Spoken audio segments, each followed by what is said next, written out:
வாங்கிய கடனை நம்மளால் கட்ட முடியலைங்களா? கொஞ்சம் யோசனை பண்ணி பாருங்கள். கடன் வாங்கும்பொழுது ரொம்ப சந்தோஷமாக தான் வாங்கியிருப்பீங்க. அவங்களும் சந்தோஷமாக தான் கொடுத்துருப்பாங்க. ஆனால் இன்றைக்கி இருக்கிற சூழ்நிலையில் நீங்கள் தேர்ந்தெடுத்த தொழில்னாலேயோ இல்லை வருமானம் குறைவுனாலேயோ அதை நம்மளால் திருப்பி செலுத்த முடியல.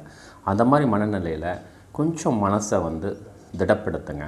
அந்த ஞாபகம் வரும்பொழுது ஓகே, நம்ம ஏதோ தவறு பண்ணிட்டோம், அதனால தான் இந்த கடனை கட்ட முடியல, ஐ எம் எக்ஸ்ட்ரீம்லி சாரி அப்படின்னு சொல்லி ஃபஸ்ட்டு அக்செப்ட் பண்ணிவிட்டு, ஓகே அவர் நல்ல எண்ணத்தோடு தான் பணம் கொடுத்தாரு, அவர் இறைவனர்களால் சிறப்பாக நம்ம அந்த தொகையை செலுத்திடுவோம், நீங்கள் நல்லா இருக்கணும் அப்படின்னு காட் பிளஸ் யூ அப்படின்னு சொல்லுங்கள். ஸோ இந்த சூழ்நிலையை நீங்கள் செயல்படுத்த அவர் மேலேயும் வருத்தம் வராது. அவர் டார்ச்சர் பண்ணுறாரு, என்ன டார்ச்சர் பண்ணுறாருன்னு ஃபோன் எடுக்காமல் அந்த மாதிரிலாம் ஓடி ஒழிய வேண்டியதில்லை.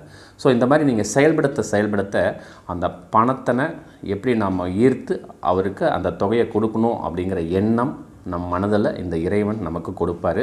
இதுதாங்க உண்மை. அற்புதமாக செயல்படுத்துங்க. எந்த கடன் தொகை